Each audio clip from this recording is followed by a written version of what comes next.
Not all the hippies you see are the same. Yes, they stand within a school of thought, but there are definitely differences between them. I think a great contrast of hippies lies within the 60s and 70s. Welcome to my channel, my name's Nicole, and I talk about the intersection of fashion and sociology. In this video, I want to clarify the differences between the hippies of the 60s and the 70s. I'll talk about physical differences in the style, what inspired each movement, and how I would sum up their main ideas, or absolute visual value as I like to call it. Also, I recently did a video on the 60s hippie fashion movement, so if you want to watch that before or in supplement, I encourage you to do that too. Also, we can definitely find anecdotes and examples of hippies I'm referring to in the 70s existing in the 60s and vice versa, but I'm talking more about mass movements at large. There's always the trendsetters, always the ones ahead of the curve, and always the ones a little behind the curve. And also, it doesn't matter where you are in the curve. I digress. What were some of the physical differences between hippies of the 60s and 70s? 70s hippie at large were like the bougie younger cousin of the 60s hippies. 60s hippies were more of the rebel child. Stronger characteristics in the 60s were a DIY, intercultural, and very eclectic style. You see many pieces borrowed from other cultures, and although you can definitely see some of these things in the 70s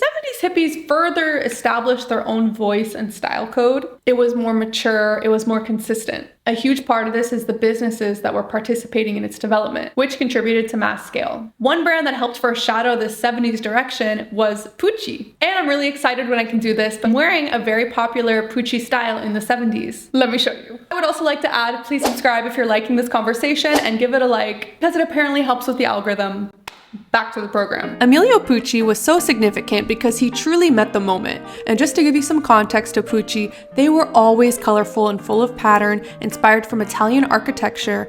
But this is when the house found its signature in the 60s, this aesthetic that is very representative of the times.